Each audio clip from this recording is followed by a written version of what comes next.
علم کے حصول کا ذریعہ دو چیزوں کو مانتی ہے، حواس خمسہ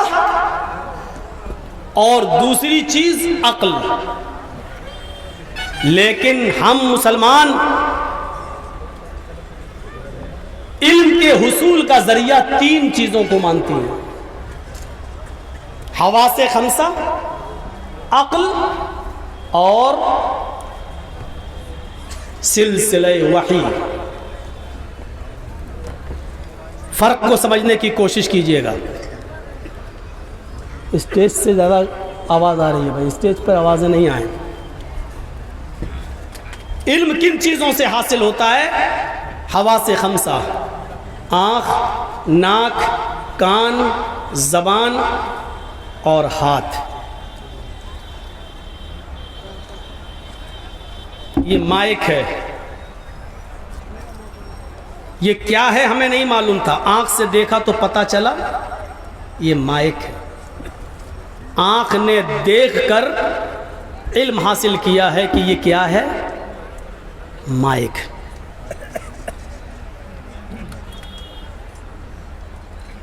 کچھ چیزیں آنکھ سے بھی پتہ نہیں چلتی۔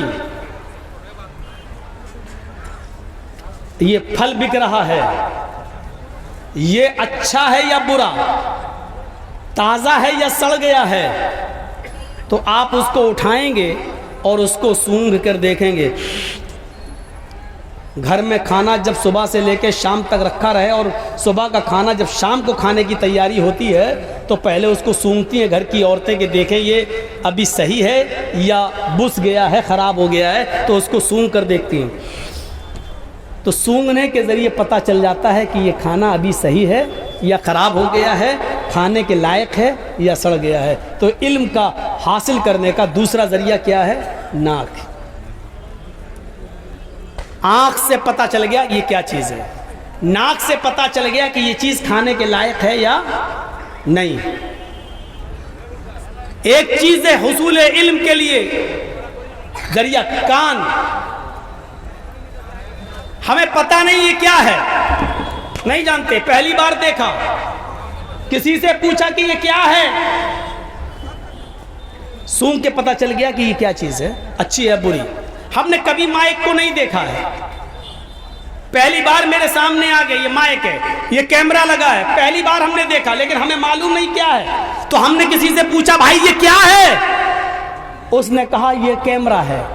میرے کان نے سنا کیمرہ، فوٹو لیا جاتا ہے، تو کان اس کیمرے کے علم کا ذریعہ بنا، یعنی کان سے سن کر علم حاصل ہوا کہ یہ کیا ہے۔ یہ کیا ہے صاحب؟ پہلی بار دیکھ رہا ہوں، یہ مائک ہے۔ اب میرے کان نے مائک سنا تو سن کر ہمیں علم حاصل ہوا کہ یہ کیا ہے؟ مائک ہے۔ ایک چیز ہوتی ہے زبان، جس سے علم حاصل ہوتا ہے، یہ چینی ہے، ہم نے کبھی نہیں کھائی ہے، کیسی ہے ہمیں اس کا علم نہیں ہے، جب زبان پہ رکھا اور چکھا اور ٹیسٹ کیا تب زبان نے بتا دیا کہ یہ میٹھی ہے، نمک کا جب ٹیسٹ کیا تو اس نے بتا دیا کہ یہ نمکین ہے، مرچ کا جب ٹیسٹ کیا تو اس نے بتا دیا کہ یہ تیکھی ہے۔ تو جب پتا چلا تو علم کے حصول کا چوتھا ذریعہ کیا ہے؟ زبان۔ آنکھوں سے ہم اندھے ہیں، ہمیں پتا نہیں ہے، لیکن ہم نے چھو کے دیکھ لیا، ہاں یہ ہے، یہ تار لگے ہیں، ہاں ہلو ہلو، ہاں مائک ہے۔ تو ہاتھ سے چھونے کے بعد ہمیں پتا چلا کہ یہ کیا ہے؟ مائک ہے۔ آنکھوں سے اندھے ہیں، نہیں دیکھا کبھی مائک، اب چھو کے دیکھ رہے ہیں مائک۔ تو ہاتھ بھی علم کے حصول کا ایک ذریعہ ہے، علم ان چیزوں سے حاصل ہوتا ہے۔ سمجھ گئے نا؟ بہت قیمتی بات بتانے جا رہا ہوں، ذرا غور سے سنیے گا۔ علم کے حصول کا ایک ذریعہ اور ہے، اور وہ ہے عقل، وہ ہے عقل۔ یہ مائک ہم نے دیکھا، یہ علم حاصل ہو گیا ہے کہ یہ مائک ہے، لیکن اس مائک کو دیکھنے کے بعد میری عقل میں ایک اور علم آ گیا ہے، وہ علم یہ آ گیا ہے کہ یہ مائک، یہ اس میں لگا ہوا رول ڈنڈا اور یہ اس میں لگے ہوئے تار اور اس میں آنے والی تیز آواز، یہ جس نے بھی بنایا ہے بہرحال اس کا کوئی بنانے والا ہے، بغیر کسی بنانے والے کے یہ اپنے آپ وجود میں نہیں آیا. ہماری عقل نے ہمیں ایک علم یہ دے دیا ہے کہ یہ موبائل، یہ مائک بغیر کسی بنانے والے کے وجود میں نہیں آ سکتا ہے. ہم نے زمین دیکھی تو یقین ہو گیا، ہماری عقل نے بتایا ہے کہ اس زمین کا بنانے والا بھی کوئی ہے. ہم نے آسمان پہ نظر ڈالی تو یقین ہوا، عقل نے باور کرایا اس آسمان کا بنانے والا بھی کوئی ہے. ہماری نظر چاند پہ پڑی، سورج پہ پڑی، ستاروں پہ پڑی، سیاروں پہ پڑی. ان لوگوں کو ان چیزوں کو دیکھ کر ہماری عقل نے گواہی دی ہے. اس بات کا علم ہمیں حاصل ہو گیا ہے کہ جب ایک معمولی سی سوئی اور ایک میچ باکس ماچس کی ڈبی بغیر کسی بنانے والے کے نہیں بن سکتی، تو زمین و آسمان، چاند، ستارے اور سورج اور سیارے بھی بغیر کسی بنانے والے کے وجود میں نہیں آ سکتے. یہ دو چیزیں آپ یاد رکھیے گا. دنیا نے حصول علم کو انہی دونوں چیزوں میں بانٹا ہے. اسی لیے دیکھ لیجئے دنیا میں اب یہ قانون بن رہا ہے، عقل جو چیز کو جائز مانے وہ جائز ہے، اور عقل جس چیز کو ناجائز مانے وہ ناجائز ہے. سمجھ رہے ہیں نا؟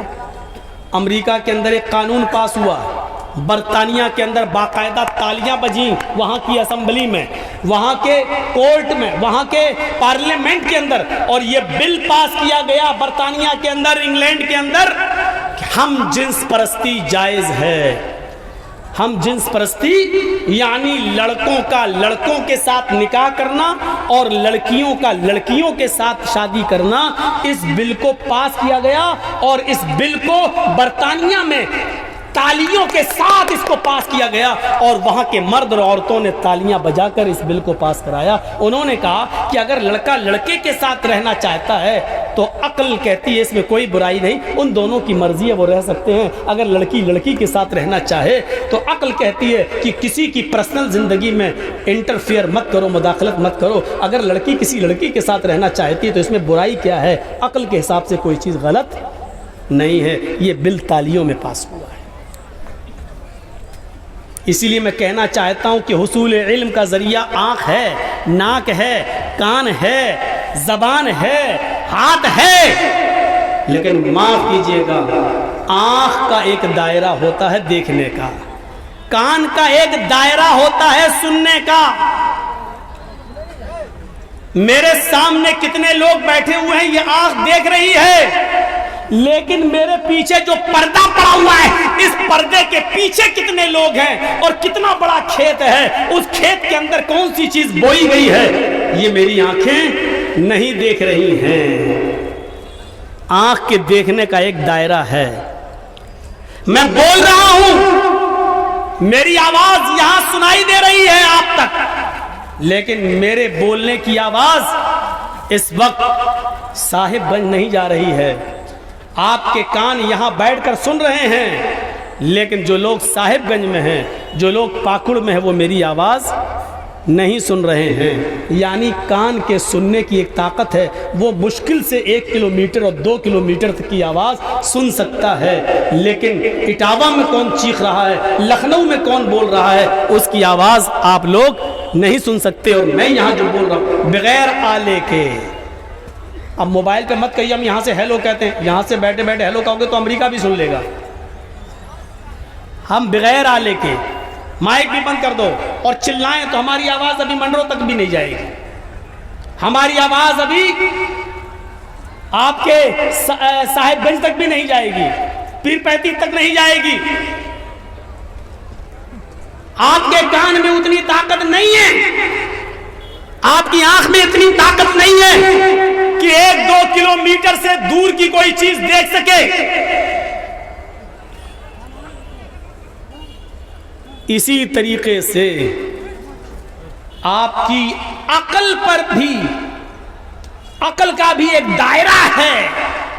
ہر چیز کو آپ اپنی عقل سے سوچیں گے، ہر چیز کو اگر آپ عقل کی کسوٹی پر رکھیں گے تو میرے بھائیوں ضروری نہیں کہ آپ کی عقل صحیح جواب دے، آپ کی عقل صحیح جواب دے، یہ ضروری نہیں، کیونکہ عقل کا بھی ایک دائرہ ہوتا ہے. اور جہاں عقل سوچنے کا کام ختم کر دیتی ہے، وہاں علم کے حصول کا تیسرا ذریعہ ہے وحی الہی.